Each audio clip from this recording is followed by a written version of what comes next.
नमस्कार मंडळी, dimples kitchen मध्ये तुमचे खूप खूप स्वागत आहे। चहा म्हणजे सर्वांचे आवडते पेय आहे। सकाळची सुरुवात असो, पाहुण्यांची रेलचेल असो किंवा मित्रांसोबतच्या गप्पा असो, चहाशिवाय सर्व काही अपूर्ण असतं।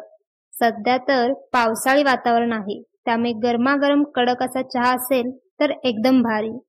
तर आपण आज मस्त कडक असा चहा कसा करायचे ते बघणार आहोत, तेही एकदम परफेक्ट प्रमाणात। तर चला रेसिपीला सुरुवात करूयात। तर चहा बनवण्यासाठी इथे मी या कपाने प्रमाण घेत आहे। तर 2 कप चहासाठी इथे मी या कपाने 1.5 कप पाणी घेतले आहे।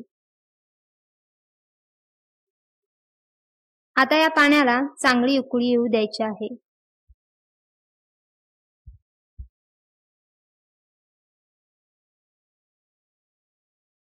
उकळी आल्यानंतर यात इथे मी एक आल्याचा तुकडा आणि एक अख्खी वेलची ठेचून घेतली आहे, तेही यात घालून घ्यायचे आहे।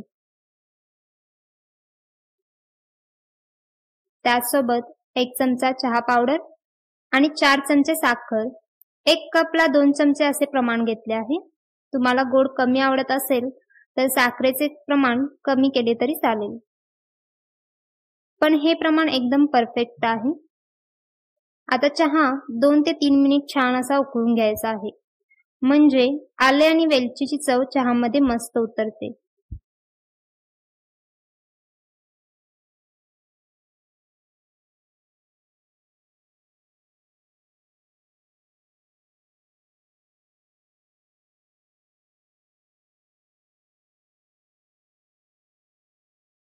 दोन ते 3 मिनिट नंतर यात मी 1 कप दूध घातले आहे आणि हे दूध ऑलरेडी मी गरम करून घेतलेले आहे।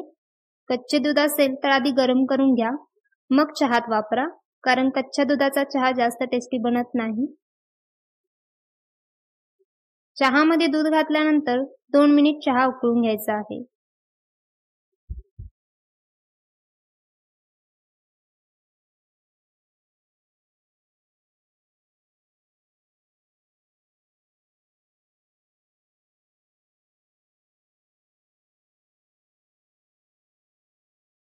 उकळी काढून झाली की हा चहा गाळणीने गाळून घ्यायचा आहे।